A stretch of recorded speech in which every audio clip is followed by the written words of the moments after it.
Je vous remercie d'être là avec nous pour cette première de l'APM, la convention digitale. Nous sommes ensemble jusqu'à 10h30 et il y aura des temps d'interactivité et un temps questions-réponses à la fin. Vous pouvez d'ores et déjà cliquer sur l'icône en bas à droite de votre écran où apparaissent deux petites bulles. Et là, vous allez voir apparaître le chat et un autre onglet interactivité. Donc, vous pouvez déjà écrire des petits mots dans le chat pour que l'on puisse vérifier que tout fonctionne. Et puis, pour poser vos questions, pour écrire vos questions, vous irez dans l'onglet interactivité. Alors, j'ai la grande chance d'animer l'atelier de la passionnée et passionnante Cécile Falcon sur le thème des biais de genre dans la prise de parole en public. Cécile, bonjour. Bonjour Agnès et bonjour à toutes et à tous. Je suis vraiment très heureuse de participer à cette première convention digitale. Alors, tu es experte APM depuis 10 ans et j'ai eu le bonheur de t'accueillir à Lille dans notre club sur la prise de parole en public. La journée a été exceptionnelle et les adhérents l'ont qualifiée d'une des meilleures expertises vécues. Bon, bah là, tu me mets la pression, Agnès. Hein. Je vais demander votre bienveillance à toutes et à tous. Alors, tu exerces en ce moment 3 activités qui sont toutes liées à ta passion du théâtre et de la transmission. Tu enseignes au Conservatoire national supérieur d'art dramatique après avoir fait l'école normale supérieure de la rue d'Ulm, Sciences Po, une agrégation de lettres et une thèse en art du spectacle. Tu as une compagnie théâtrale, tu écris, tu joues et tu mets en scène. Et puis, avec ta société Actes de Parole, tu donnes des formations et coaching en communication et prise de parole en public. Tu as formé ou accompagné en individuel plus de 3500 dirigeants et dirigeantes en France, en Europe, en Asie, à Dubaï et un peu partout dans le monde. Tu as été confronté à des publics extrêmement différents, des dirigeants, dirigeantes de PME et de grands groupes, des politiques, des officiers de l'école de guerre, des étudiants de la Harvard Business School. Et c'est Christian Monjou, dont tu as été l'élève, qui, pour notre plus grand plaisir, t'a incité à intervenir à l'APM. Ah oui, ça, Christian, il a beaucoup compté pour moi et ça a été une grande chance pour moi de le rencontrer, de l'avoir comme professeur. Et grâce à lui, j'ai connu l'APM et je suis toujours très heureuse d'intervenir dans les clubs ou pour les conventions comme aujourd'hui. Alors, Cécile, avant que tu ne démarres, je propose que l'on pose une question aux adhérents. Ah oui. La question est la suivante. Qui, selon vous, a prononcé les plus grands discours ? Vous pouvez répondre par un seul nom, ou si vous écrivez le nom et le prénom, vous le mettez de manière accolée ou avec un petit tiret entre les deux. Je vous laisse nous répondre. Alors, je rappelle qu'il faut bien cliquer sur l'onglet interactivité pour pouvoir écrire vos réponses. Cécile, en attendant les résultats, est-ce que tu peux nous dire en quoi c'est important de parler de prise de parole en public ?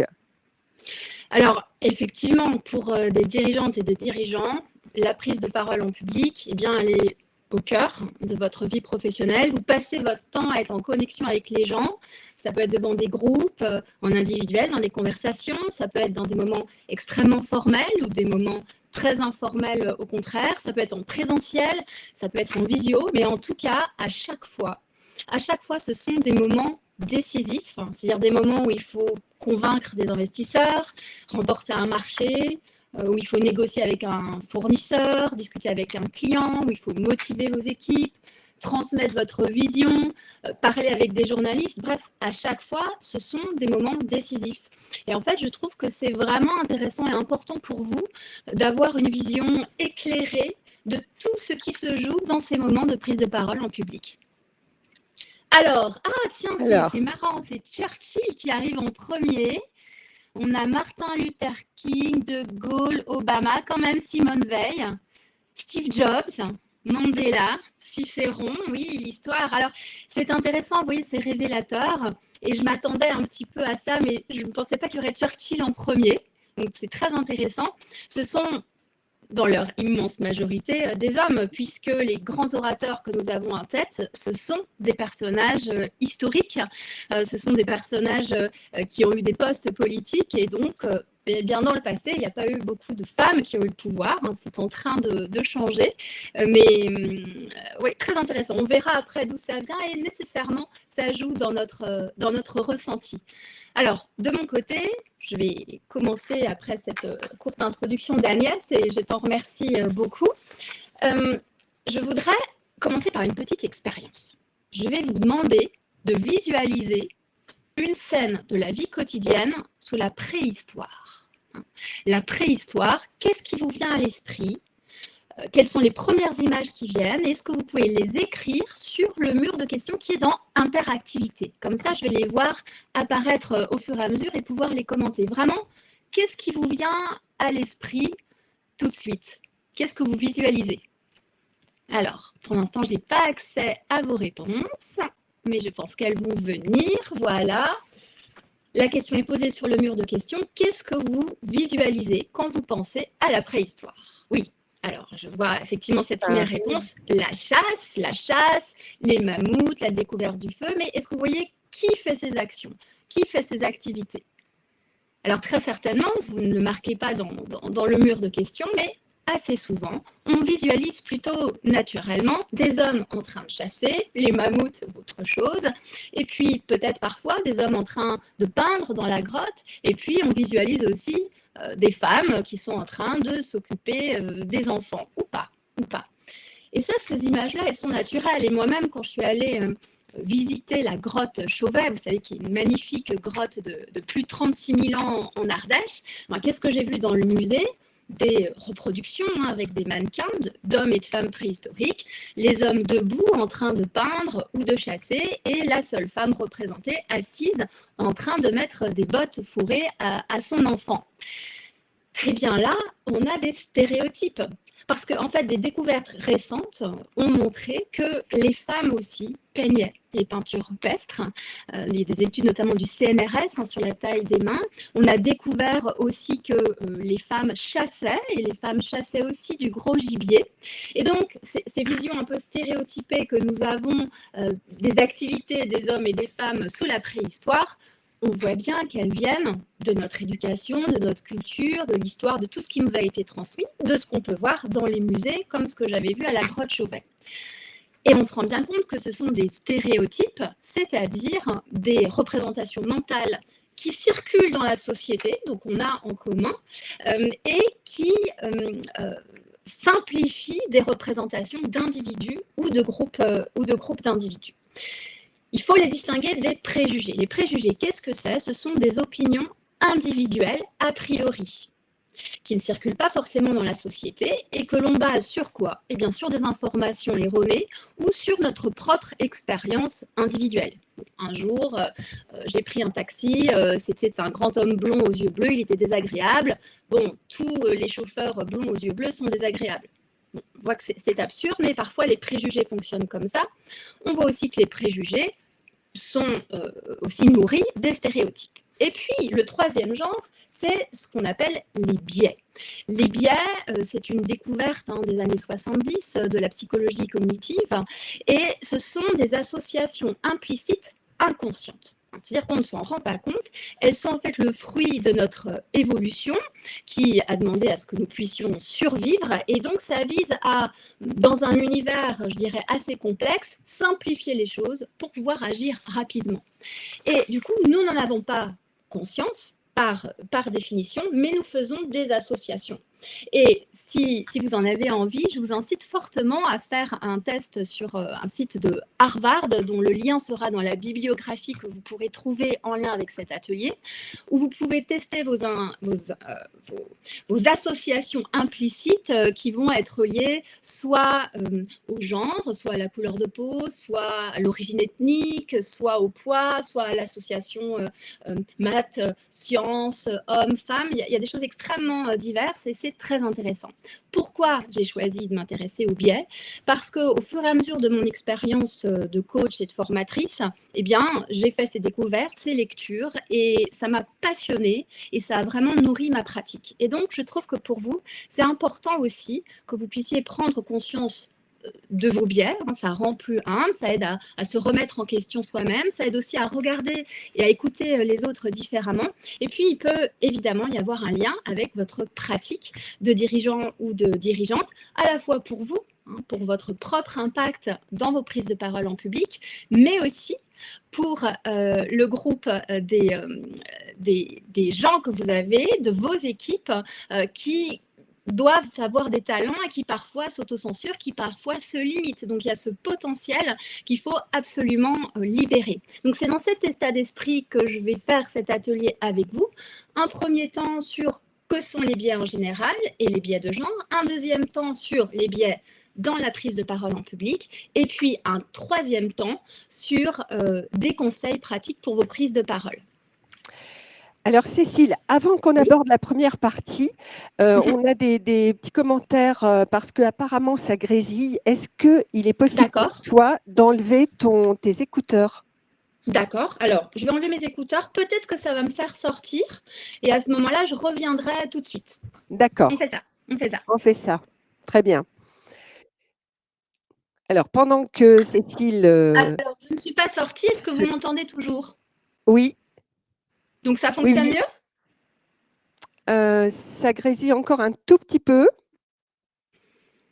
Je ne sais pas d'où ça vient.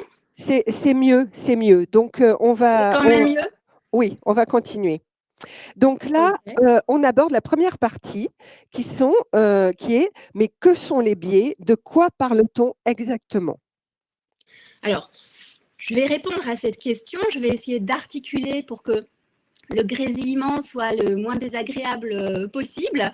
Les biais, comme je le disais, c'est une découverte des années 70 et notamment de Daniel Kahneman, prix Nobel d'économie en 2002, qui a découvert et mis en évidence que notre cerveau fonctionne de deux façons différentes, avec le système 1 et le système 2. Le système 1, c'est un système qui est lent, qui est inconscient, qui est intuitif, et le système 2, c'est ce que nous connaissons, c'est un système conscient, on va dire, qui va prendre du temps, qui va mettre en jeu notre rationalité. Et le système 1, pardon, j'ai dit que c'était lent, en fait c'est rapide, simplement on n'en a pas conscience. Et le système 1 joue en fait un rôle majeur dans nos décisions ou dans nos interactions avec les autres, alors que nous, on est concentré sur notre système 2 et on pense que c'est lui qui domine. Et en fait, c'est pas le cas.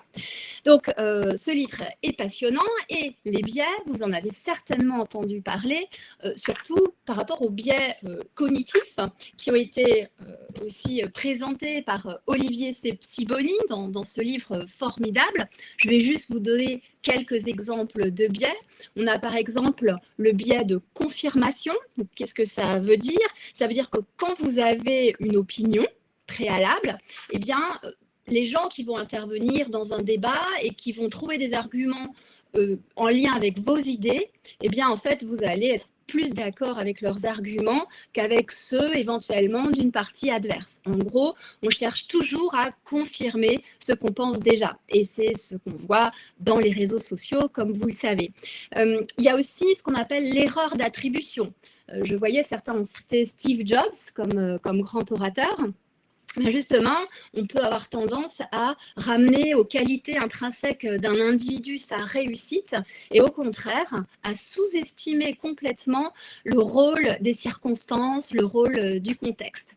C'est un exemple de biais cognitif et il y en a évidemment beaucoup plus.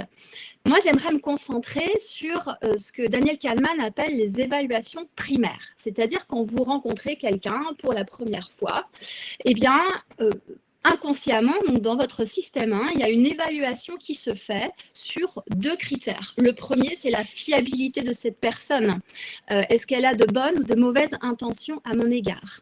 Et le deuxième aspect, c'est la force physique, la capacité d'agir de la personne, son caractère dominant. Et ça, c'est vraiment un mécanisme qui est issu de notre évolution, qui est issu du mécanisme de survie très vite. très vite. On doit savoir si la personne d'en face est un ami ou un ennemi, si elle nous menace ou pas. Et ce mécanisme, il est toujours à l'œuvre. Et donc, je voulais vous parler d'une expérience menée par le chercheur Alexandre Todorov aux États-Unis. Vraiment, c'est assez passionnant. Il a pris des photos de candidats à des postes de sénateurs ou de gouverneurs dans les États. Et il a montré ces photos à différents groupes de personnes mélangées qui ne savaient pas qu'il s'agissait de personnalités politiques, qui ne savaient pas que c'était dans le cadre d'une élection. Et en fait, à chaque fois, il montrait les deux photos des concurrents au groupe de personnes, 1/10 de seconde, en leur demandant, comme ça, vraiment au feeling, on va dire, de juger de la compétence de la personne. Est-ce que vous avez confiance en la compétence, quelle qu'elle soit, de cette personne? Eh bien, dans 70% des cas, ça prédisait le résultat effectif de l'élection. Or, je précise, ces gens-là n'avaient aucune idée qu'il s'agissait d'élections politiques, n'avaient aucune idée du contenu des discours des candidats. C'est vraiment juste sur l'image, sur le visage, ce que renvoie ce visage, sur 1/10 de seconde. Donc, ça montre bien que dans nos prises de décision, ou alors dans nos prises de parole, ou quand on écoute les gens, eh bien, il y a ce mécanisme qui se fait, qui est inconscient, mais qui peut jouer dans notre ressenti ou dans notre jugement porté sur ces personnes. Donc ça, c'est vraiment le premier point sur les biais en général que je voulais faire. Maintenant, venons-en aux biais de genre. Le genre, vous le savez, c'est ce qui se réfère au construit social. On est reconnu comme homme ou femme, élevé comme garçon ou fille, et le sexe, c'est la donnée biologique. Donc, les biais de genre, c'est tout ce qui va se rapporter aux différences hommes-femmes et qui sont liées aussi à différentes cultures et à nos sociétés, mais aussi à des choses plus anciennes. Là, je vais vous citer trois études intéressantes pour vous faire prendre conscience de ces biais. La première étude, elle concerne les orchestres symphoniques aux États-Unis. C'est une étude des universités de Harvard et de Princeton. En fait, les personnes qui ont fait cette étude s'étaient rendues compte que dans les orchestres symphoniques, il y avait environ 10% de femmes, et ce qui n'était pas beaucoup par rapport aux candidates qui se présentaient effectivement. Donc, elles ont fait l'étude avec la mise en place d'auditions à l'aveugle, ce qui honnêtement a du sens pour des musiciens et des musiciennes. Et on doit juste tester comment joue la personne. Eh bien, depuis la mise en place de ces auditions, le pourcentage de femmes est passé à près de 40%. Et les membres de l'étude attribuent environ 30% cette progression à la mise en place de ces auditions à l'aveugle.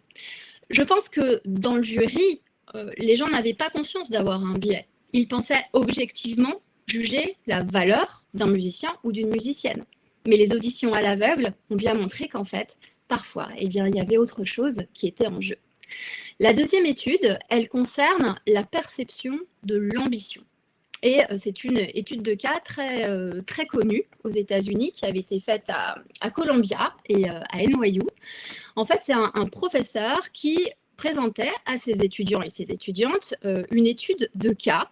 Ça parlait d'un investisseur en capital risque de la Silicon Valley qui avait brillamment réussi. Et vous savez, dans les business schools, on fait des études de cas et on demande aux étudiants de commenter. Et bien là, ce qui est très intéressant, c'est qu'il avait fait un groupe où il disait que cette personne s'appelait Howard, on dirait en français, Howard en anglais, donc c'était un homme, et dans un autre groupe mélangé, il disait que cette personne était une femme et s'appelait Heidi. Eh bien, dans le groupe de Howard, les étudiants et étudiantes mélangés ont dit « Ah oui, c'est quand même très impressionnant cette carrière, il est ambitieux ». C'est impressionnant, on a envie de travailler avec lui, il est sympathique. Et dans le cas sur Heidi, eh bien, c'est quand même une arriviste, elle n'a pas l'air très sympa et on n'a pas envie de travailler avec elle. Or, il est évident que là, c'était une étude vraiment après les années 2000, c'est relativement récent, c'est des étudiants et des étudiantes et ça marquait tout le monde. Donc, la perception de l'ambition est aussi différente. Troisième exemple. les concours de pitch.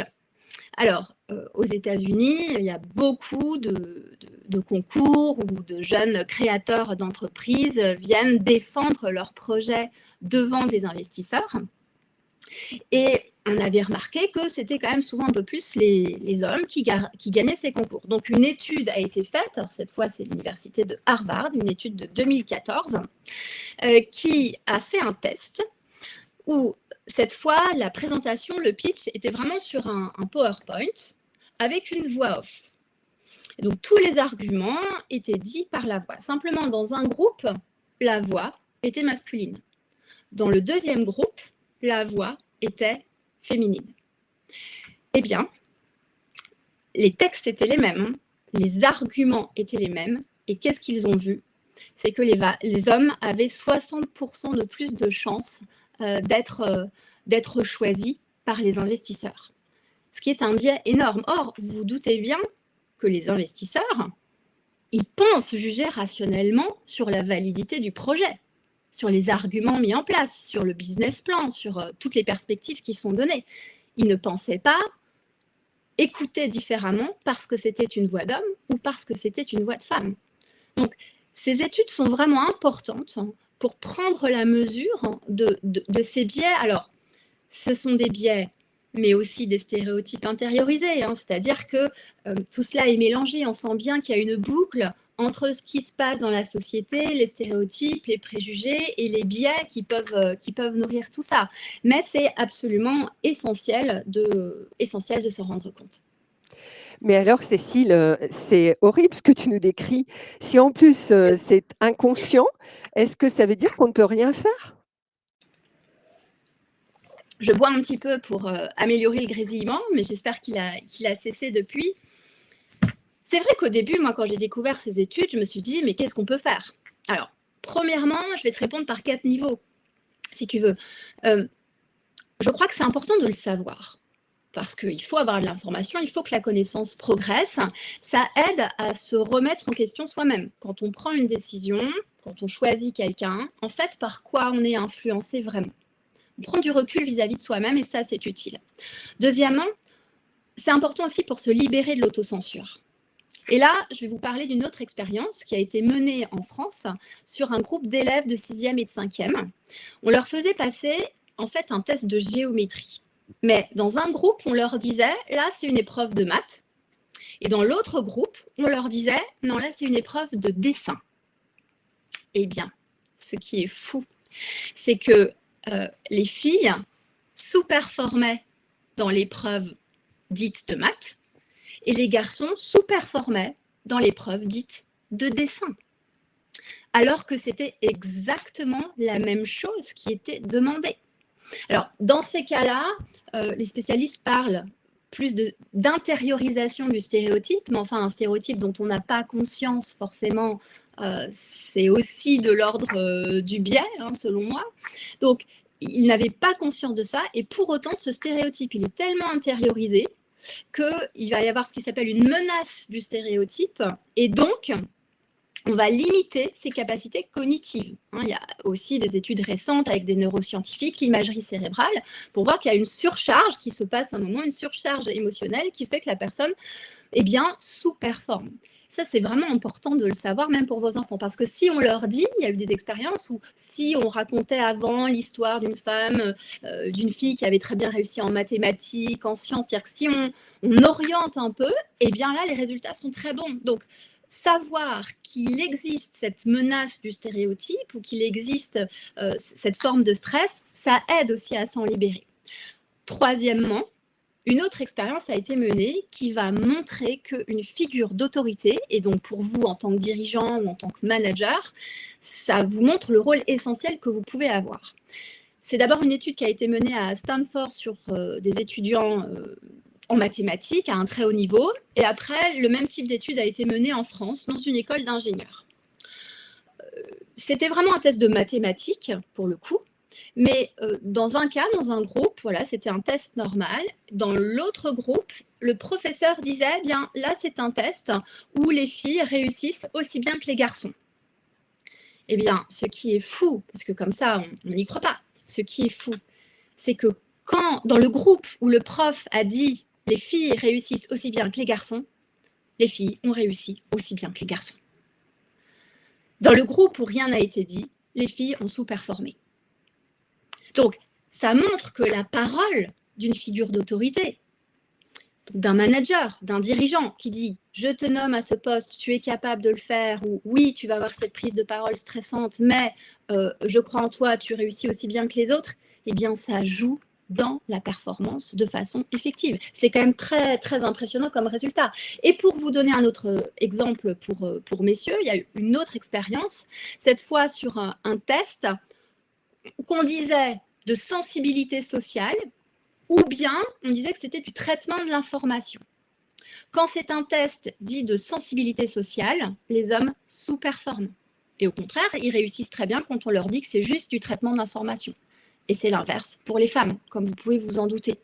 Et évidemment, les gens, au départ, n'en ont pas conscience. Donc, je pense que c'est important. Et le dernier point, c'est aussi l'évolution de la société. Plus on voit des gens à des postes importants, plus on voit des femmes dirigeantes, chefs d'entreprise, plus c'est normal et moins ces stéréotypes et ces préjugés et donc ces biais vont être sévères et vont avoir un impact. C'est un ensemble de choses, si vous voulez. C'est une attitude individuelle et puis un changement de société. Alors, je comprends bien que c'est très important pour des dirigeants de prendre conscience des biais de genre, spécifiquement dans la prise de parole en public. Là, tu viens de nous le démontrer, Cécile. Bah, oui, c'est-à-dire que dans l'introduction, tu vois, quand on parlait tout à l'heure au début, je vous disais bien que la prise de parole, c'était un moment décisif, très important dans la vie des entreprises. Maintenant, sur les biais de genre, pourquoi c'est important ? Déjà, au niveau philosophique, je pense dans toute la communauté APM, on a tous une vision humaniste où l'égalité naturelle entre hommes et femmes ne fait pas de doute. Je crois qu'on est tous d'accord avec ça. Ce n'est pas le cas dans le reste du monde. Il y a des endroits où même philosophiquement, ça ne fonctionne pas. Donc, on a cette vision philosophique d'égalité naturelle. Maintenant, il y a aussi le niveau constitutionnel. En France, maintenant, c'est dans la Constitution l'égalité des droits entre hommes et femmes. Mais si on prend le niveau du marché du travail, il y a à la fois d'un côté le principe d'égalité des droits, mais dans la réalité, les inégalités en termes de salaire, en termes d'évolution, même si elles s'améliorent, sont toujours présentes. Et puis au niveau individuel, je crois effectivement qu'à la fois pour vous, en tant que dirigeant et dirigeante, c'est important d'avoir conscience de ça pour vos propres prises de parole, mais aussi pour vos équipes, votre façon de gérer les talents, de donner confiance, de lutter contre ce cercle vicieux terrible de l'autocensure qui est vraiment pas souhaitable. C'est-à-dire qu'il y a un enjeu énorme à ce que chacun puisse libérer son vrai potentiel. Et puis, il faut aussi savoir quand même qu'avec les nouvelles générations, vous voyez bien, elles ont des particularités dans leur rapport au travail, dans ceux que vous embauchez, mais elles ont aussi des attentes par rapport à ces questions-là. Et elles sont moins prêtes à faire des concessions que les autres générations. Donc, pour toutes ces raisons-là, oui, je pense que travailler les biais de genre dans la prise de parole en public, en avoir conscience, c'est important. Ok, alors on va passer donc à la deuxième partie, qui sont les biais dans la prise de parole en public. Mais je propose que l'on commence par sonder le public avec 2 questions, chacune posée séparément aux hommes et aux femmes. Alors, je rappelle, pour ceux qui nous ont rejoints, que vous avez une icône avec 2 petites bulles en bas à droite de votre écran et que vous devez cliquer sur cette icône pour avoir accès à l'onglet chat et à l'onglet interactivité. Là, ce qu'on va vous demander, c'est de cliquer dans l'onglet interactivité pour pouvoir répondre au questionnaire à choix multiples. Vous aurez 4 choix, pas du tout, un peu, beaucoup, ou je ne m'étais jamais posé la question. Et donc, on démarre avec la première question qui est pour ces messieurs. Alors, pensez-vous que le genre de la personne qui parle a une influence sur vous, sur votre capacité à être convaincu? Et donc, je précise, soyez honnête, essayez vraiment de répondre sincèrement, même avant le début de cet atelier. au cas où vous auriez un petit peu changé d'avis au fur et à mesure. Vraiment, voilà, d'après vous, est-ce que vous aviez déjà pensé à ça? Comment vous l'aviez évalué? C'est important, voilà, de répondre honnêtement. C'est ça qui va être intéressant pour nous. Et puis après, on passera à mesdames. Voilà. Donc, on laisse un petit peu de temps pour que les personnes puissent écrire leurs réponses dans l'onglet interactivité, je rappelle. Et puis, on va passer à la deuxième question. Pour mesdames, alors mesdames, pensez-vous que le genre de la personne qui parle a une influence sur vous, sur votre capacité à être convaincue?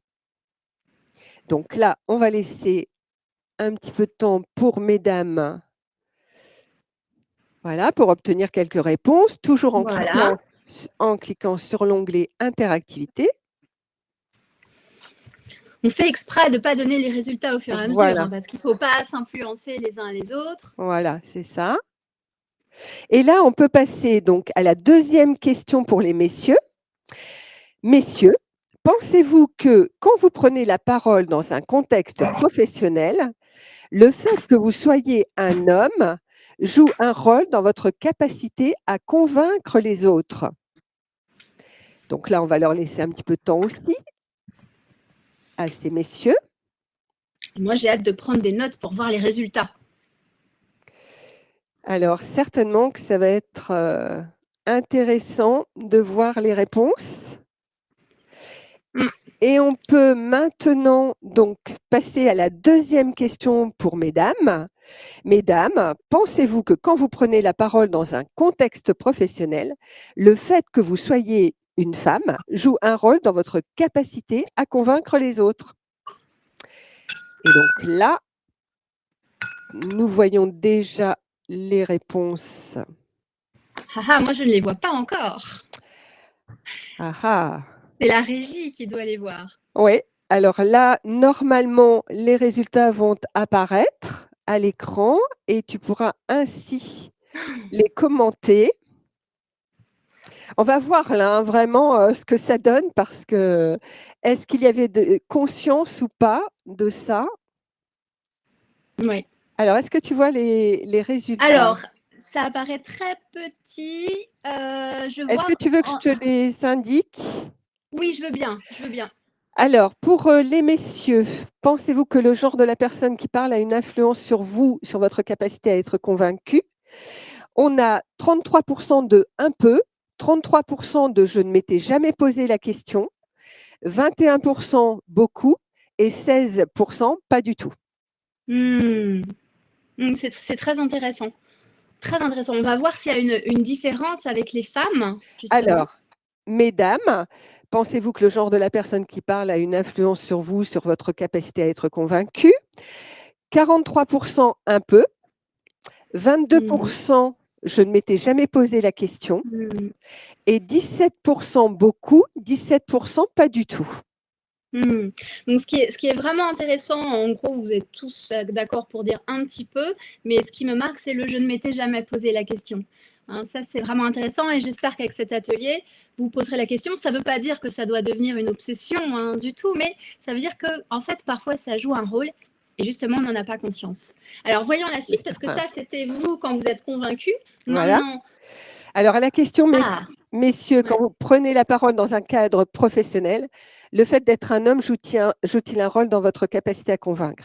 Là, 45%, je ne m'étais jamais posé la question. 23% un peu, 18% pas du tout et 13% beaucoup. Les pourcentages bougent. Voilà. Ouais, effectivement. Et pour mesdames, donc même question. Là, on a 54% beaucoup. 17%, je ne m'étais jamais posé la question, et 17% un peu, et 13% pas du tout. C'est intéressant. Hein, voilà, c'est ça. Là, c'est très intéressant. Je m'attendais un peu à ça, mais je n'en étais pas totalement sûre. Honnêtement, je crois que pour l'ensemble des résultats, j'avais dans ma tête sous-estimé le fait que vous n'y aviez jamais pensé. Mais on voit quand même que les femmes ont conscience que plutôt pour elles, quand elles prennent la parole, donc pas dans leur ressenti, leur façon de juger les autres, mais quand elles prennent la parole, il y a vraiment un écart avec les hommes, c'est-à-dire qu'elles se sont quand même beaucoup plus posé la question et elles pensent que ça joue beaucoup. Et pour les hommes, non, ça joue, mais ça joue pas tant que ça. Et quand même, 45%, c'est-à-dire près de la moitié, ne s'était jamais posé la question. 17% pour les femmes. Donc, vous voyez, vraiment, je trouve ces chiffres très intéressants, très révélateurs. Et si mon premier but, c'était déjà de vous faire prendre conscience de ça, j'espère que ça aura fait évoluer les chiffres au fur et à mesure, en tout cas que ça nourrira beaucoup de réflexion de votre part. Bon, merci à la régie pour ces très bons résultats rapides. Alors, moi, je vais parler aussi de ma propre expérience. Là, on a voulu vous interroger sur la vôtre. Pourquoi ces questions me sont venues? C'est pareil, je n'étais pas obsédée par ces questions-là, et simplement, ça fait 10 ans que je suis coach, que j'accompagne des hommes, des femmes, donc dans des univers extrêmement différents. Et j'ai quand même remarqué des différences. Donc là, je vous parle d'un point de vue subjectif, qui est celui de ma propre expérience. Avant, je vous ai cité des recherches scientifiques publiées dans des revues. Donc, c'est un peu différent, mais c'est pour faire le lien aussi avec la pratique, et parce que je crois qu'on retrouve des choses. Ce que j'ai vu, c'est que les femmes qui venaient me voir me disaient d'abord: c'est difficile pour moi, j'ai du mal à prendre la parole en réunion, c'est pas facile, ma voix est aiguë, je complexe, comment je fais avec leur voix grave? Et puis aussi et surtout, quand ces femmes-là venaient d'être nommées à un poste important, de prendre une direction, enfin voilà, avoir une prise de parole, on va dire, avec un enjeu nouveau particulièrement fort, elles me disaient: mais comment je vais faire, parce que je sens que je vais être jugée là-dessus. C'est-à-dire qu'on va juger ma compétence professionnelle sur ma capacité à être une bonne oratrice. Alors, quand je voyais des hommes, les hommes aussi, évidemment, hein, certains, beaucoup peuvent avoir des difficultés en prise de parole en public, soit parce qu'il y a du trac, du stress, soit parce qu'ils sont timides, ils n'aiment pas ça. Bon. Mais quand les hommes venaient me voir, c'était plutôt en me disant: bon, j'aimerais être plus impactant. J'aimerais aller plus loin. C'était pas j'ai envie de bien parler pour qu'on voit que je suis compétent. Vous voyez la différence? C'est-à-dire que oui, il peut y avoir du trac, du ressenti difficile avant une prise de parole des deux côtés, et c'est bien naturel, que ce soit pour les hommes ou pour les femmes. Mais les femmes sentent plus que ça va être lié à un jugement sur leurs compétences. Alors que quand les hommes me disent: bon, j'aimerais améliorer ma prise de parole en public, c'est pour aller plus loin. C'est pas pour montrer juste qu'ils sont au bon niveau. Vous voyez un peu, Agnès, est-ce que c'est clair, cette différence? Oui, c'est très clair. Voilà, ouais, merci. Et donc, ça, c'est vraiment quelque chose qui m'a frappée. Et du coup, je suis allée chercher un petit peu dans le rapport à la voix, notamment dans les différentes études qui avaient été faites sur les différences de perception. La première chose que j'ai à dire, vous le savez sans doute, mais c'est important de le savoir, c'est que des études ont montré que, toutes choses égales par ailleurs, quand il y a un groupe moitié homme, moitié femme, les hommes, eh bien, messieurs, vous avez tendance à capter 75% du temps de parole. Et vous avez tendance, selon cette étude, à interrompre 23% de plus une collègue féminine qu'un collègue masculin. Alors, évidemment, ce sont des études, c'est statistique, ça ne veut pas dire que vous êtes comme ça, mais je suis persuadée que si il vous arrive de le faire, vous ne vous en rendez pas forcément compte. Moi, j'ai quand même eu beaucoup de retours de femmes qui me disaient: en réunion, c'est pas facile pour me faire entendre. Ça dépend évidemment de la proportion homme-femme au sein de cette réunion. Mais voilà, ça fait partie de biais vraiment inconscients. Vous pouvez n'avoir absolument aucun préjugé, être complètement ouvert. Malgré tout, il va y avoir cette tendance. La deuxième étude que je voulais citer, elle porte sur les voies de guidage en voiture. Vous savez, tourner à gauche au prochain rond-point. Bref, je ne vais pas vous imiter la voix. Une étude a été faite pour voir la perception des voix masculines et féminines. Eh bien, avec exactement le même trajet, exactement les mêmes phrases prononcées, les voix masculines étaient perçues comme étant plus précises que les voix féminines. Pourquoi? Pour quelle raison? Troisième étude cette fois qui a été consacrée, enfin il y en a plusieurs, mais ça concerne la voix des assistants vocaux. Donc, on connaît Siri, certains peut-être ont Alexa, Cortana, Google Assistant ou Bixby de Samsung, dont je vais reparler.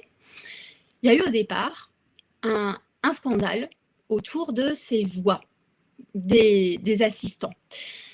Parce que, par défaut, ces voix étaient féminines. Et donc, les constructeurs ont répondu, bah oui, les gens préfèrent les voix des femmes. Elles sont plus sympas. Et ça, c'est vrai, c'est un des biais de genre qui est très connu dans le monde entier. C'est wow, women are wonderful. Les femmes sont super, les femmes sont jugées plus sympathiques que les hommes en moyenne. Donc, par défaut, une voix d'assistant, on met une voix de femme. Très bien. Mais en faisant des études, ils se sont rendus compte que les consommateurs préféraient les voix de femmes quand elles sont là pour aider, mais préféraient les voix d'hommes quand il s'agit de donner des ordres. Ça aussi, c'est des choses complètement inconscientes, mais qui jouent. Et Bixby, justement, l'assistant vocal de Samsung, en 2017, au départ, quand c'était apparu, Samsung proposait deux voix, une voix masculine, une voix féminine. Mais simplement, il avait mis des mots-clés étaient indiqués pour préciser la caractéristique de ces voix. Et donc, pour la voix féminine, je lis parce que j'ai peur de me tromper, la voix féminine, elle était gaie, claire, joyeuse. La voix masculine, elle était, je cite, sûre, confiante, claire. Vous voyez que déjà, c'est complètement biaisé.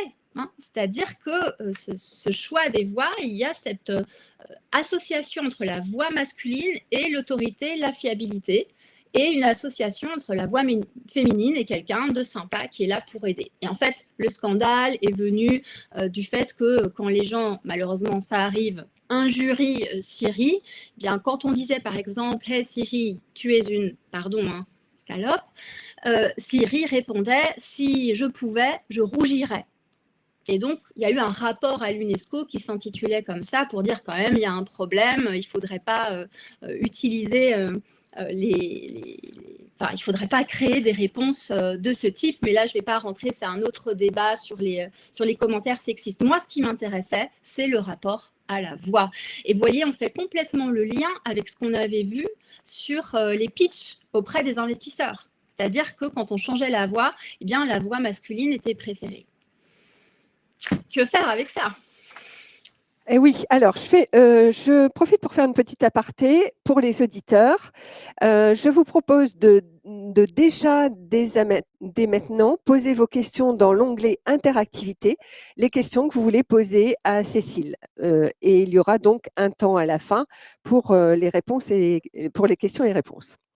Donc, dans onglet interactivité. Alors, Cécile, quand je t'écoute, tout ce que tu décris là, ça vient de quoi? Ça vient de où?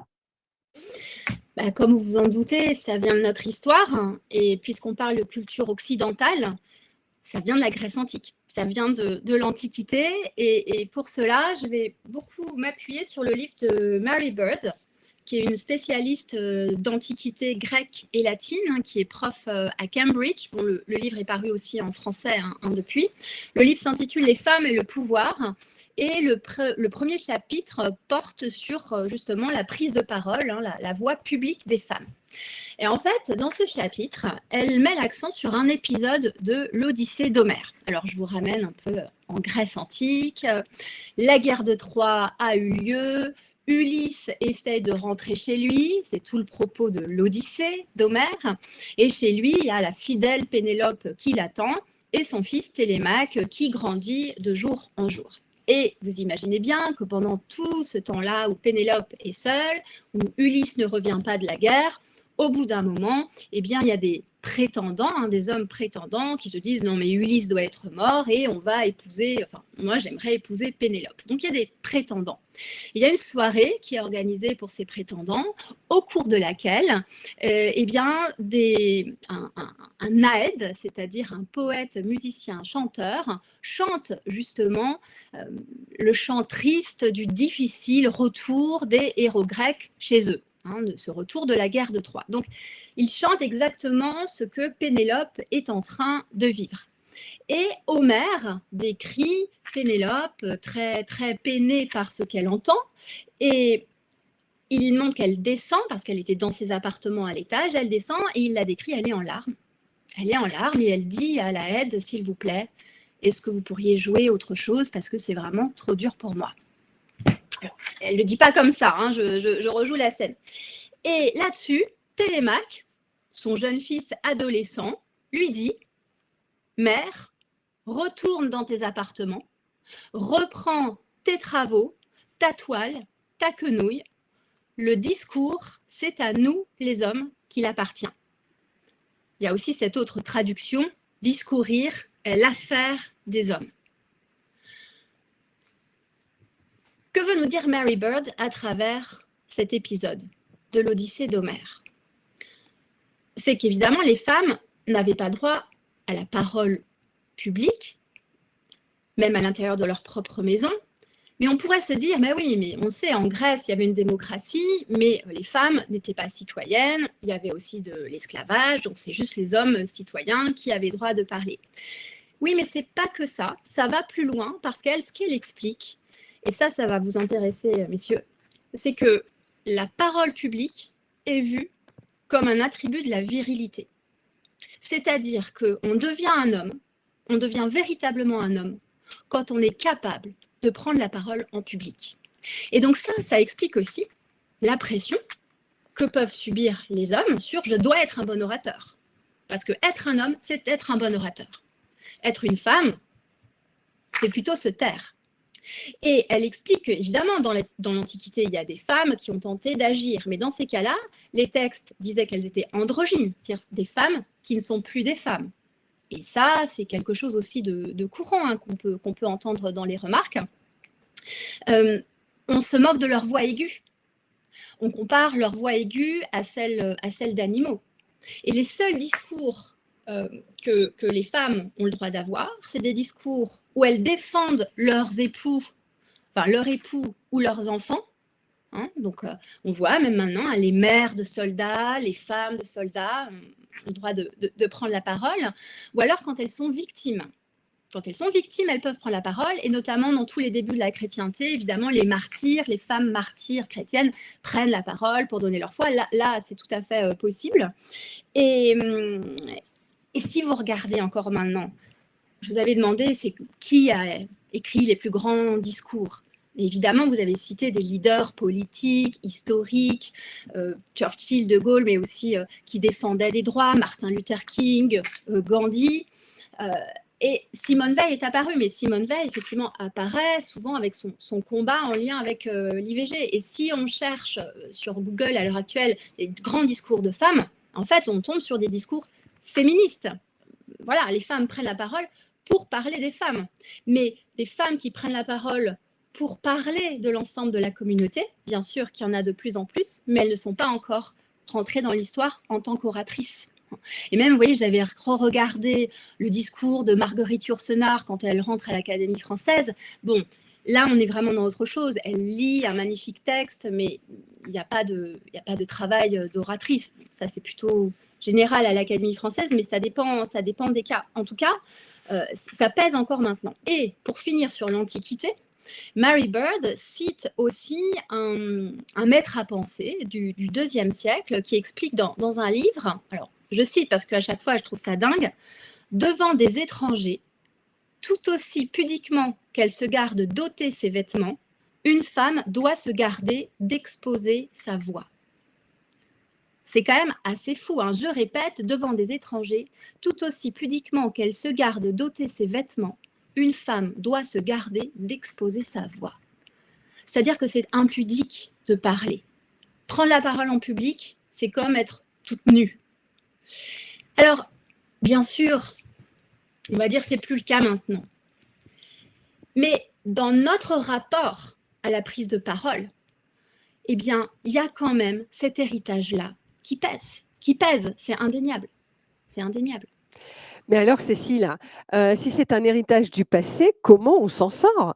Est-ce que une fois qu'on en a pris conscience, ça suffit ou pas?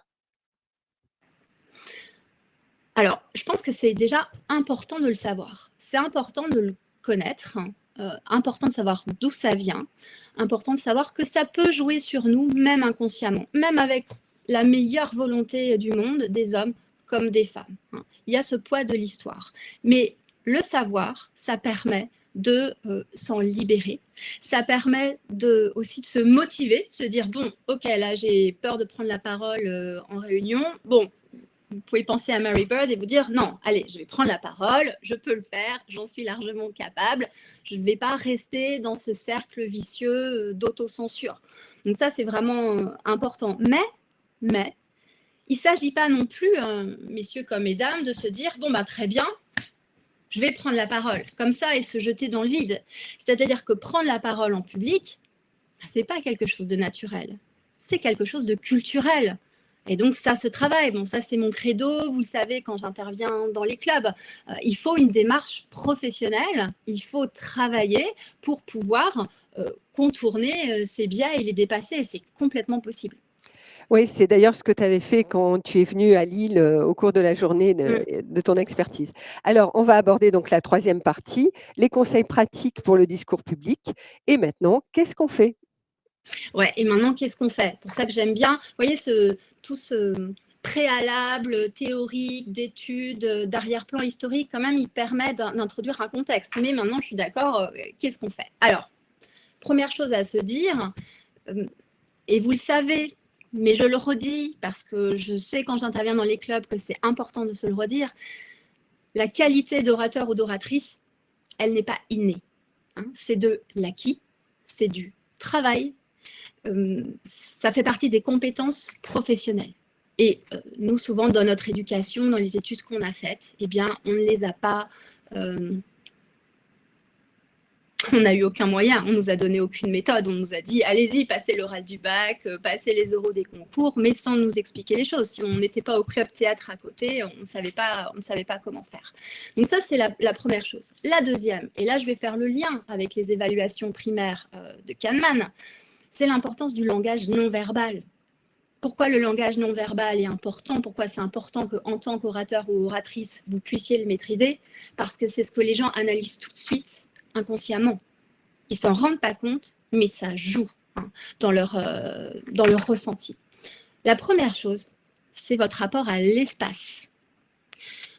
Le rapport à l'espace est essentiel selon l'endroit dans lequel vous intervenez, si c'est une immense salle, un auditorium, si c'est en réunion autour d'une table, si vous êtes assis dans un fauteuil, si vous pouvez être debout. Tout ça va complètement influer sur les gens. Donc, on part du principe, si vous êtes debout sur un espace où vous pouvez vous déplacer, c'est très important d'occuper cet espace parce que cet espace, c'est votre territoire. Si vous voulez affirmer votre leadership, il faut montrer que vous êtes à l'aise sur votre territoire. C'est très primaire tout ça. C'est vraiment lié à l'évolution, à la survie. Mais pour s'imposer, rappelez-vous, il y a les deux aspects. Être fiable, et ça se voit dans les expressions faciales, mais c'est aussi être tonique. Dégager de la force physique, montrer qu'on est capable d'agir. Donc, en premier, votre corps, il doit être tonique. Okay, votre colonne vertébrale, elle doit être étirée. Même quand on est assis en Teams, il faut faire attention de ne pas rester complètement vautré. Il faut rester tonique, garder le contact de vos pieds avec le sol. Et puis, aussi, ce qui est vraiment essentiel, c'est d'être ancré. C'est-à-dire que votre poids de corps, il soit bien réparti des deux côtés. Que vous soyez stable. Parce que là, vous projetez cette sensation de stabilité, de fiabilité. Si vous êtes comme ça, non-stop, ou si vous bougez tout le temps, c'est extrêmement désagréable. On ne sait pas ce que vous voulez. Donc, en tout cas, c'est la sensation que le public peut avoir. Donc, il faut que soit vous restiez stable, soit quand vous vous déplacez dans l'espace, vous le faites d'une façon contrôlée, d'une façon consciente, qui montre que vous maîtrisez l'espace. Donc ça, c'est extrêmement ancien. Juste un petit aparté, il faut savoir que, je vais parler de Teams, pendant le confinement, l'endroit d'où vous télétravaillez est très symbolique. Donc, les floutages ou les arrière-plans virtuels peuvent peuvent aider à ça. Mais il y avait une étude qui était sortie qui montrait qu'en France, donc je vais regarder pour être sûre de donner les bons chiffres, voilà une étude de l'INED qui était parue dans Le Monde. Chez les cadres, je me suis intéressée à la population des cadres, 29% des femmes pouvaient s'isoler dans une pièce spécifiquement consacrée au travail, contre 47% des hommes. C'est-à-dire que quand il y avait une seule pièce, elle était plutôt une seule pièce, on va dire, où on pouvait s'isoler sans les enfants, on pouvait être tranquille dans le silence. C'est plutôt les hommes qui avaient cette pièce et les femmes un peu moins allaient dans le salon, dans la cuisine. Rien que ça, symboliquement, ça veut dire quelque chose. Qui maîtrise l'espace, qui maîtrise le territoire. Mais je vous rassure, il y avait aussi beaucoup de gens qui étaient équitables et qui se prêtaient l'un l'autre le bureau selon les besoins et l'enjeu des réunions. Mais voilà, il y a toujours ça derrière. J'ai parlé du corps, de l'ancrage, de la colonne vertébrale, maintenant le visage. Ce qui aide à connecter, c'est le regard. Et c'est pareil, ça c'est très ancien dans notre évolution, dans la survie. Vous regardez droit, vous êtes prêt à agir. Si vous baissez le regard, si votre regard est sur le côté, vous êtes en position de faiblesse, physiquement. Ça montre que vous êtes en recul. Donc, vous n'êtes pas dans une position physique pour convaincre. Donc, le regard, le fait de regarder les gens individuellement ou dans une salle, essayer de capter des regards individuels à différents moments est essentiel. Et quand vous êtes en visio, il faut essayer de regarder la webcam. C'est ce que je fais maintenant. C'est pas facile, c'est pas évident. Je préférerais regarder Agnès. Voilà, si je regarde Agnès, voilà, depuis le début, j'aurais pu vous parler de cette façon qui aurait été beaucoup plus agréable pour moi. Mais j'espère que vous voyez la différence quand je parle de cette façon ou quand je parle de cette façon. Parce que la connexion avec le regard est quelque chose aussi de très primaire et donc il faut maîtriser. Parce qu'évidemment, quand on a le trac, quand on n'a pas bien préparé, quand on n'est pas sûr de soi, on va un peu avoir tendance peut-être à baisser les yeux, à chercher dans tous les sens. Alors, je ne vous dis pas qu'il s'agit de rester comme ça non-stop. On est d'accord, surtout quand c'est une conversation à deux. Il faut que ce soit détendu aussi et que ça ne semble pas agressif. Mais sur le caractère dominant, il est vu par le regard. Qui baisse le regard en premier? Donc, ça joue, il faut en avoir conscience. Et puis, j'en parlais tout à l'heure, la fiabilité, donc elle se voit aussi dans les expressions du visage. Et on voit notamment le sourire. Est-ce que c'est quelqu'un de sympathique, qui a plutôt des intentions amicales à mon égard ou pas? Et donc là aussi, il faut vous connaître. C'est-à-dire que naturellement, il y a des gens qui sont très joviaux, qui sourient facilement, d'autres qui sourient pas si facilement que ça. Donc parfois, il faut se forcer un petit peu. En tout cas, ces premières impressions-là, ces débuts du discours, ces premières rencontres, cette maîtrise de ce qui apparaît de vous, elle est essentielle parce qu'elle joue inconsciemment sur les gens. Alors maintenant, la voix. La voix. Je rebois un tout petit peu d'eau. Vas-y. Parce qu'il faut s'hydrater. S'hydrater, voilà, c'est important. Il faut s'hydrater, il faut boire de l'eau avant d'intervenir, quand on intervient. Là, c'est quand même très détendu entre nous, donc je me permets de boire.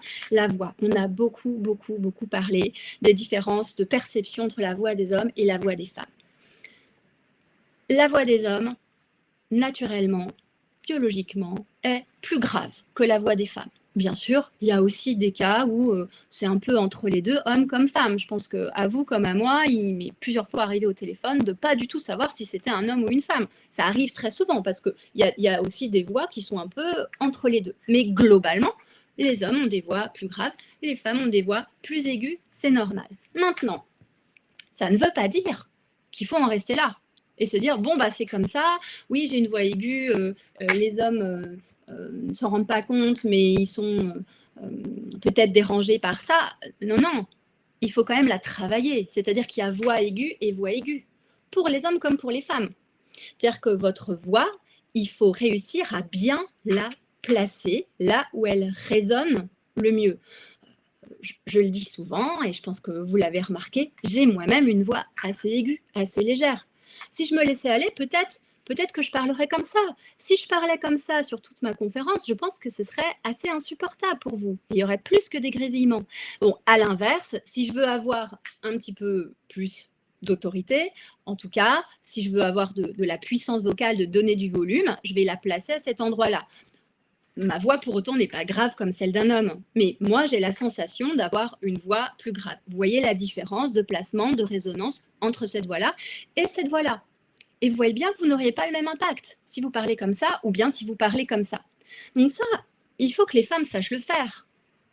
Parce que parfois, il y a des voix qui sont trop aiguës parce qu'elles sont au-dessus de leur timbre. Et là, je ne parle pas de culturellement, il faut avoir une voix plus grave. C'est pas ça. Je dis physiologiquement, quand on fait du théâtre ou quand on est sur une scène, on apprend à bien placer sa voix pour que simplement vous ne vous fassiez pas de mal.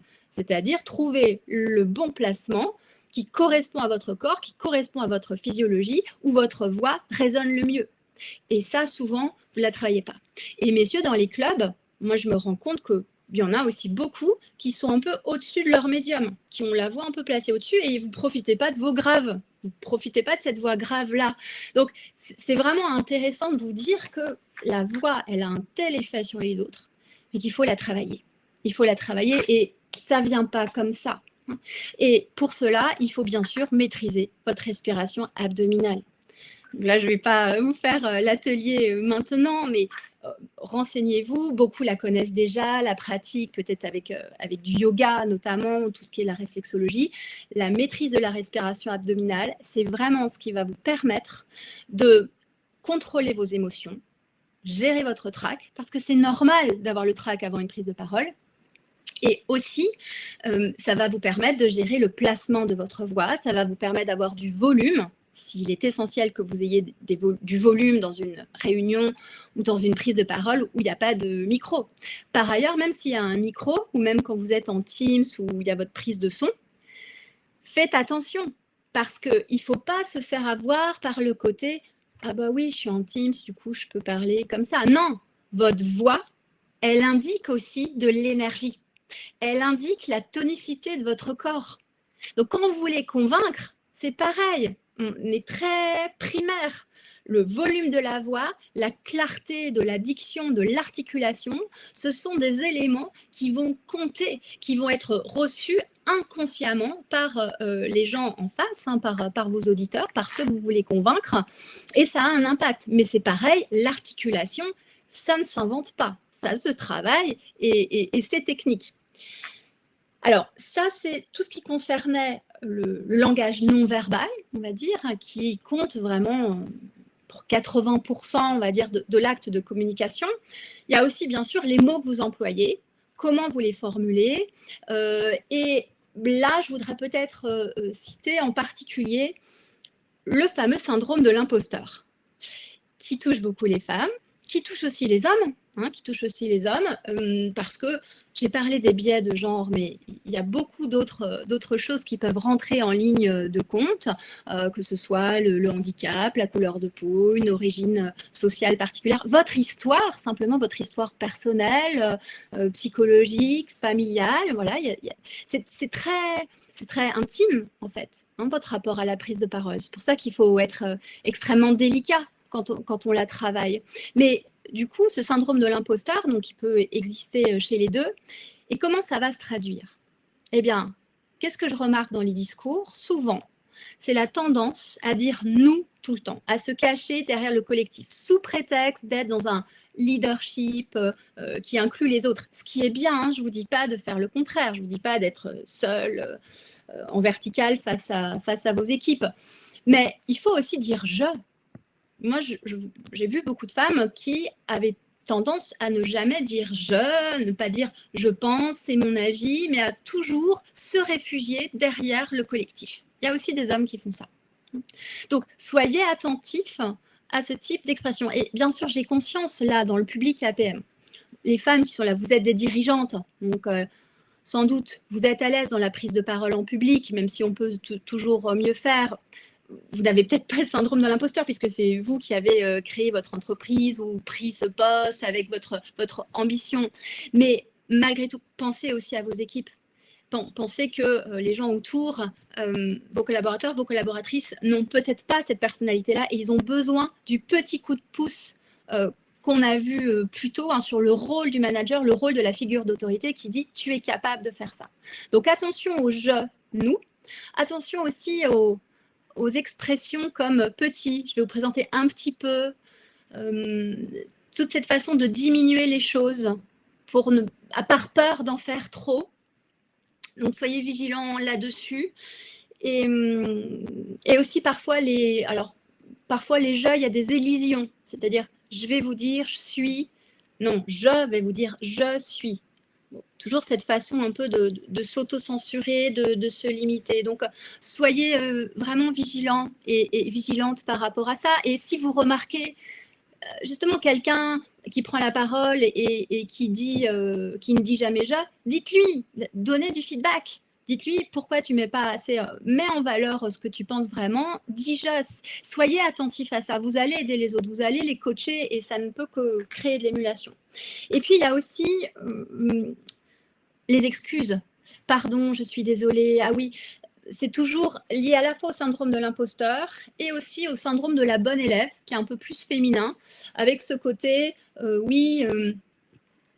je fais vraiment comme tout le monde fait, comme font les autres, je copie la façon de faire pour montrer que je suis bien les règles.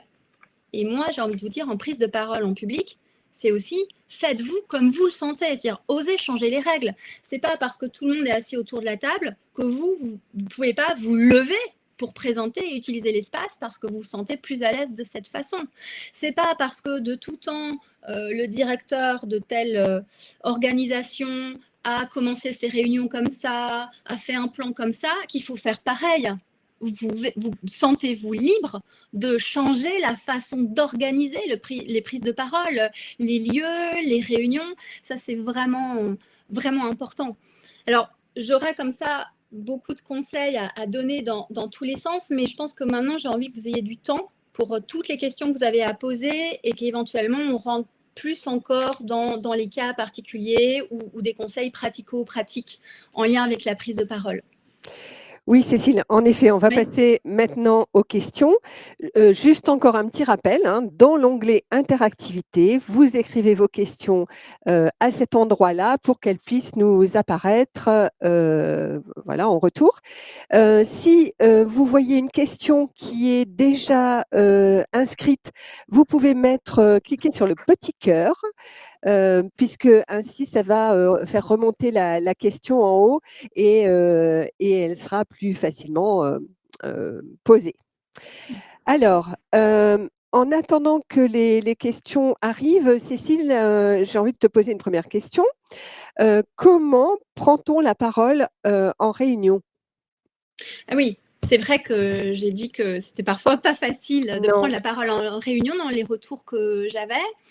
Donc là, je vais donner des conseils généraux, c'est valable pour les femmes comme pour les hommes. Alors, si vous êtes dans le cas où vous avez du mal à faire ça, vous avez du mal à prendre la parole en réunion, peut-être que ce que vous pouvez faire, c'est vous préparer, anticiper. C'est-à-dire, si vous savez, OK, lundi, il va y avoir cette réunion où j'aimerais vraiment faire passer tel ou tel message, voilà, réfléchissez à qu'est-ce que j'aimerais dire à l'avance. Si c'est possible, c'est-à-dire si vous connaissez le thème de la réunion, si vous savez ce qui va être discuté, quels arguments vous avez envie de mettre en avant, préparez-le. Si, évidemment, on va parler après du cas où c'est à l'improviste, vous ne pouviez pas prévoir et vous voulez intervenir sur le moment, on verra ça après.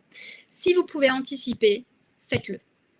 Parce que c'est ça qui va vous aider en fait à oser, à sauter le pas pendant la réunion. Donc à la fois sur le contenu, mais aussi et surtout, entraînez-vous à le dire à l'oral, à savoir quelle va être ma première phrase. Entraînez votre corps à faire cet effort-là et à dire cette première phrase avec du volume, en articulant et en allant au bout de la phrase. Alors, maintenant la réunion a lieu. Donc, soit vous avez pu anticiper, c'est très bien, soit vous n'avez pas pu anticiper. Dans tous les cas, ce qu'il faut, c'est déjà le montrer dans le corps. Moi, parfois, je vois des gens qui disent « Ah, j'aurais voulu prendre la parole. » Bah oui, mais ils étaient assis un peu comme ça, à regarder, à avoir des gestes. Ah oui, c'est vrai, je n'ai pas parlé des bras. Donc, attention aux postures de défense où on ferme les bras, où on croise les mains, on les croise devant soi, où on cache les mains derrière. Pareil, les mains, elles doivent être libres, elles doivent être ouvertes. Donc, montrez-le dans le corps. C'est-à-dire, je me tiens droite, je prends bien appui droite ou droit, je sens bien le sol avec mes pieds et je dynamise aussi mon buste. C'est-à-dire que peut-être si c'est autour d'une table, hein, j'imagine comme c'est une réunion, vous allez libérer un bras. Alors, je baisse un peu la caméra pour que vous puissiez voir.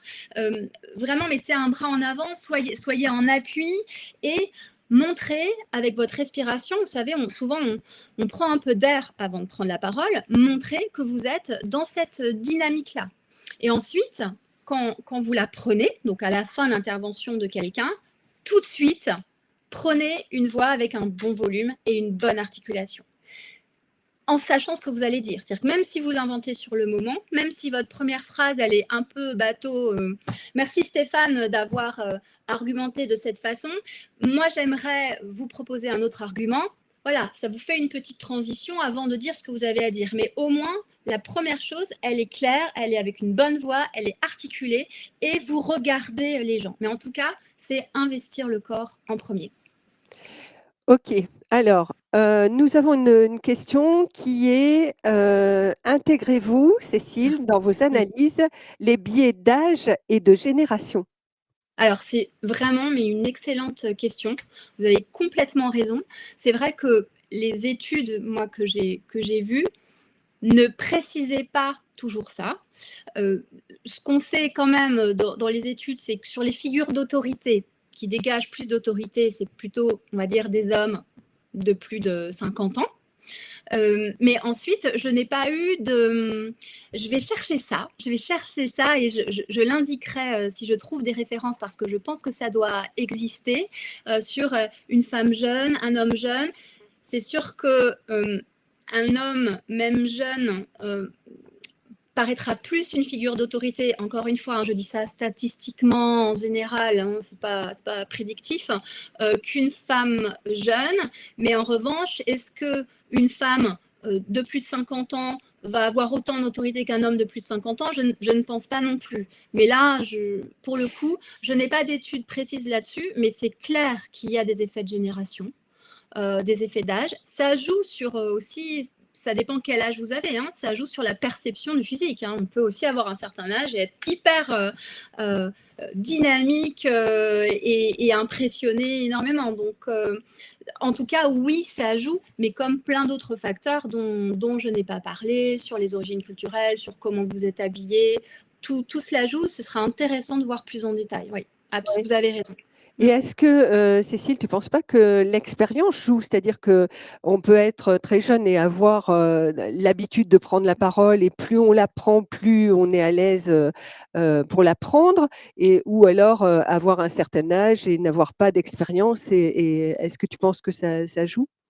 Oui, l'expérience, bien sûr que l'expérience joue, parce que même si vous n'aimez pas trop la prise de parole au début, même si vous n'êtes pas très à l'aise, à force de le faire, le trac diminue parce que vous voyez que ça se passe bien, parce que vous pouvez parler avec les gens après, vous voyez que votre boîte, ça fonctionne.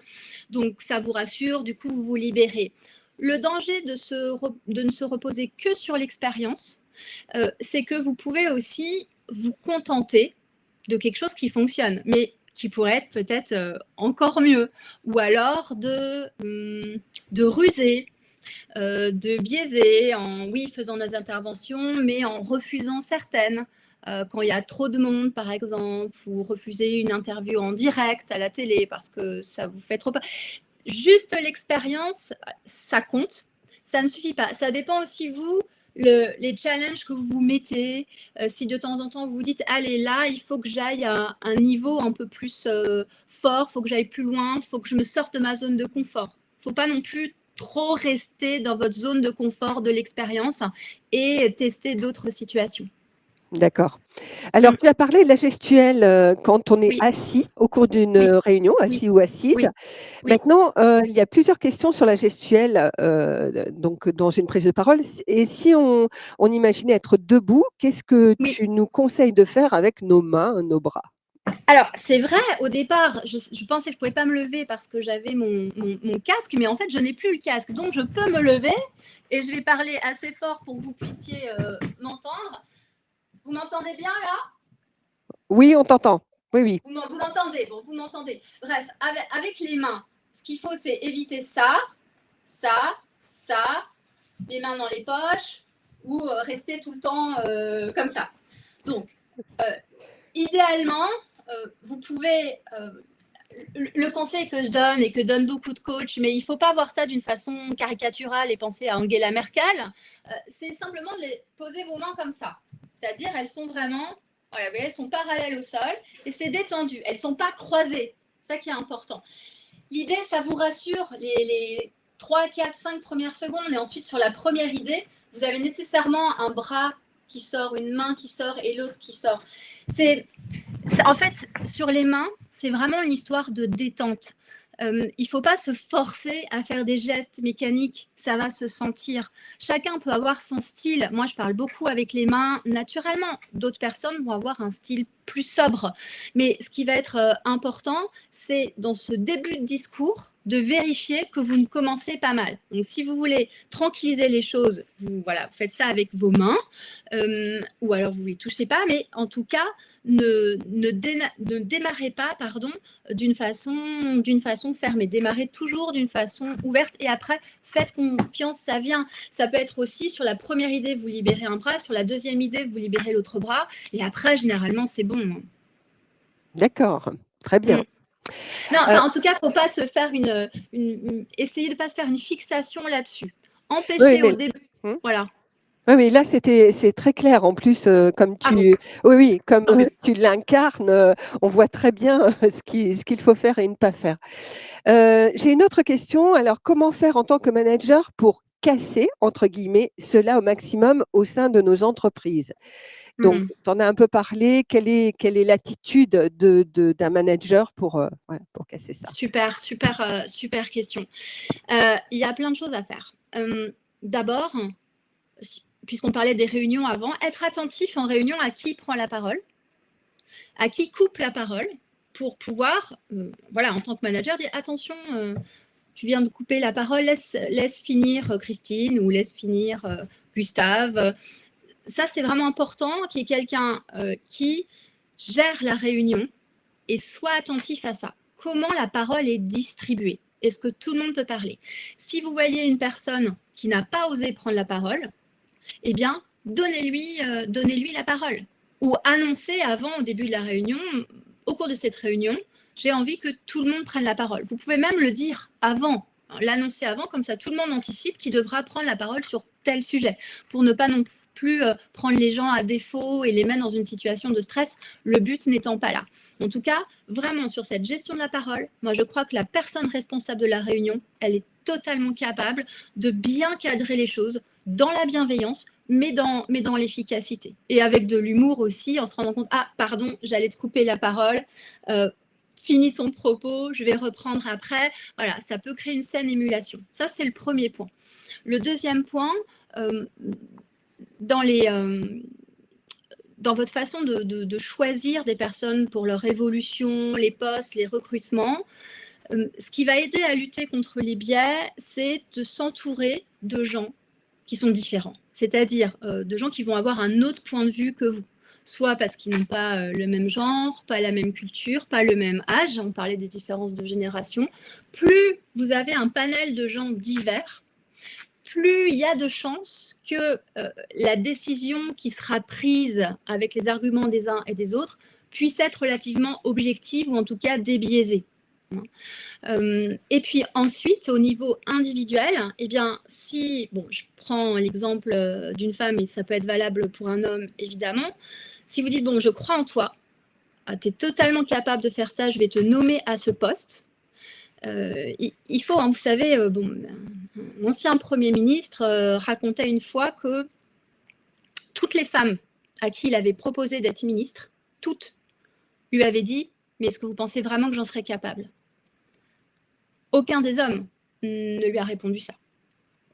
Donc, c'est très important de mettre en confiance la personne. Je te nomme parce que tu es capable de le faire, parce que tu as toutes ces compétences-là. Maintenant, parfois, ça ne suffit pas. C'est-à-dire, si vous savez que cette personne, par exemple, n'est pas très à l'aise à l'oral, il faut l'accompagner.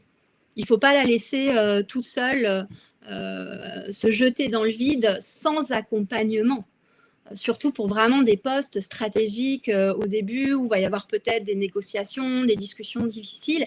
Dire qu'il faut les armer. Nommer, ça ne suffit pas. Il faut accompagner, donner des compétences, donner des retours, donner du feedback. Et le feedback, rappelez-vous, hein, il faut toujours commencer par les points forts de la personne pour ensuite voir qu'est-ce qu'on peut améliorer, comment l'améliorer et finir ensuite aussi par quelque chose qui remotive. Voilà, c'est un certain nombre de conseils généraux. En tout cas, oui, enfin, le but vraiment de cet atelier, c'était de vous montrer qu'en tant que manager, vous avez un énorme rôle pour donner confiance aux gens et pour briser ce cercle de l'autocensure. Oui. Alors, juste avant la dernière question, il y a une remarque justement sur ton regard à travers l'écran. Et comme on fait énormément de visio aujourd'hui, c'est intéressant de voir à quel point c'est important de regarder la caméra, comme tu l'as dit tout à l'heure, puisque tu regardes ta caméra et non pas l'interlocuteur ou ceux qui sont qui Oui, regardent, qui sont dans la qui vidéo. regardent, voilà, qui sont dans voilà, parce que Olivier nous dit souvent on a le regard descendant ou biaisé, et en fait c'est important de dire que tu regardes bien la caméra devant toi et uniquement la caméra. Absolument. Ça ne veut pas Alors, dire qu'après, vous avez besoin aussi dans une discussion de regarder un peu les gens, voir comment ils réagissent. Après, vous pouvez jouer avec les deux. Mais en tout cas, privilégier le regard caméra, bien sûr. Oui. oui. Alors, une dernière question. Si une seule femme dans une réunion d'hommes est présente, comment gagner en équité?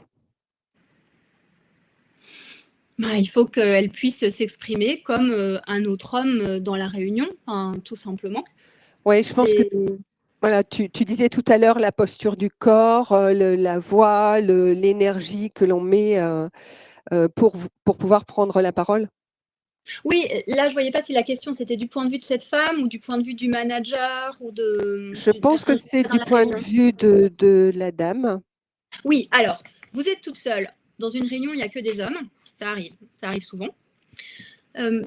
Effectivement, la première chose, c'est le corps. C'est ce que je disais. Il faut que vous soyez là, il faut que votre regard soit là. Et quand vous commencez à prendre la parole, il faut le faire avec du volume, avec de l'énergie. En fait, c'est toute votre volonté, c'est tout votre investissement qui va se traduire dans le corps. Et ça va être ressenti. Vous pouvez aussi, pour vous mettre en condition avant la réunion, dire aujourd'hui, je voudrais absolument intervenir sur ce point-là. Comme ça, vous l'annoncez dès le départ et c'est sûr que vous allez prendre la parole. Si jamais les réunions ne se passent pas bien, vous pouvez parler au responsable de la réunion pour lui dire que vous avez besoin, qu'il est normal que cette réunion soit organisée d'une façon équitable et que chacun, qu'il soit homme ou femme, que chacun puisse prendre la parole avec la même place. Mais parfois, il y a une forme de, c'est vrai, parfois il y a une forme de combat et il faut toujours garder la maîtrise de soi, jamais évidemment être dans l'agressivité, ça ne sert à rien. Mais en revanche, il faut être dans l'affirmation de soi, de sa volonté, par l'énergie du corps et de la voix. Ok, très bien. Alors, pour conclure, 3 choses. C'est vrai que le temps passe vite. On va devoir déjà clôturer. Donc, 3 choses. La première, c'est que la bibliographie que vous propose Cécile, vous pouvez la retrouver sur le site donc nantes2023.apm.fr dans l'onglet ressources avec le replay de cet atelier.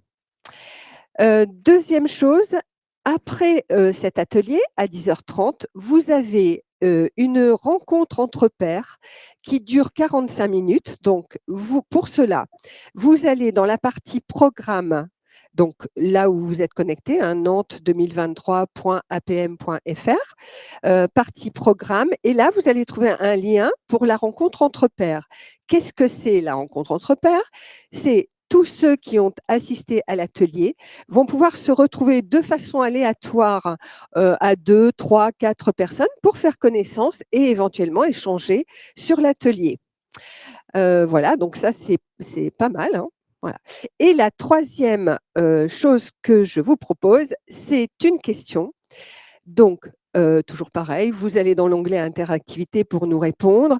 Quelle est votre prise de conscience aujourd'hui suite à cet atelier?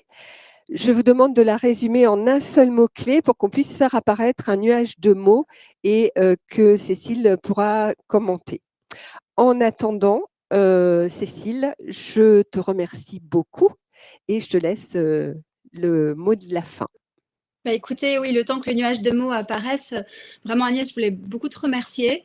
Remercier aussi Corinne qui nous a aidés pour l'interactivité et le lien avec le public. Remercier l'équipe de la Maison de la PM et puis surtout toutes et tous qui vous êtes connectés pour cette première conférence de la journée de cette convention digitale. Je sais que vous devez être dans le monde entier, plutôt côté Asie, Afrique et puis Europe. En tout cas, ça a été vraiment un grand plaisir pour moi. J'espère que vous m'avez bien entendu malgré toutes ces difficultés et puis qu'il y a eu, oui, une prise de conscience de votre côté sur le rôle de la voix, l'impact que ça peut avoir dans votre perception des gens, dans votre façon d'évaluer les compétences et vos questions, les questions qui me sont remontées montrent, je crois, que vous avez vraiment pris conscience de votre capacité d'agir et de l'impact que vous pouvez avoir si vous prenez en compte ces biais dans votre communication. Alors, est-ce que tu vois le nuage de mots, Cécile? Ah, confiance, c'est beau ça, donner la confiance. Ah, je ne pensais pas. Voir, respirer, acquis, volonté, genou, oui, ça, la préparation. Ok, donc l'équité, le volume. Je trouve ça très émouvant de voir la confiance, puis la voix qui apparaît en gros parce que c'est vraiment ça. La connaissance historique fait comprendre les choses et donne confiance. La connaissance des mécanismes qui sont à l'œuvre et qui parfois nous troublent, déjouent ce qu'on pense vraiment. Bien, quand on les connaît, on peut les déjouer. Et puis, on doit être capable de donner confiance aux autres. J'espère que je vous aurais donné un supplément de confiance aussi. Ouais, les biais, respirer, grandir, l'inconscience, la préparation. Ouais. Bah écoutez, c'est très beau ces nuages de mots, je trouve, c'est très inspirant et j'espère que vous allez repartir avec ça et surtout, c'est ce que j'aime dans les rencontres à l'APM ou pour les conventions, mettre en pratique des petites choses très vite, en parler autour de vous et que ce soit vraiment une culture commune dans votre entreprise. Et puis, je vous souhaite surtout une bonne suite de conventions, tous ces ateliers, toutes ces rencontres. Ça va être vraiment formidable. Merci beaucoup, Cécile. On a fini à l'heure pour que vous puissiez vous connecter à 10h30 et que vous ayez une petite pause pour boire un thé, un café ou autre chose, avoir du temps pour vous. C'était parfait. Merci.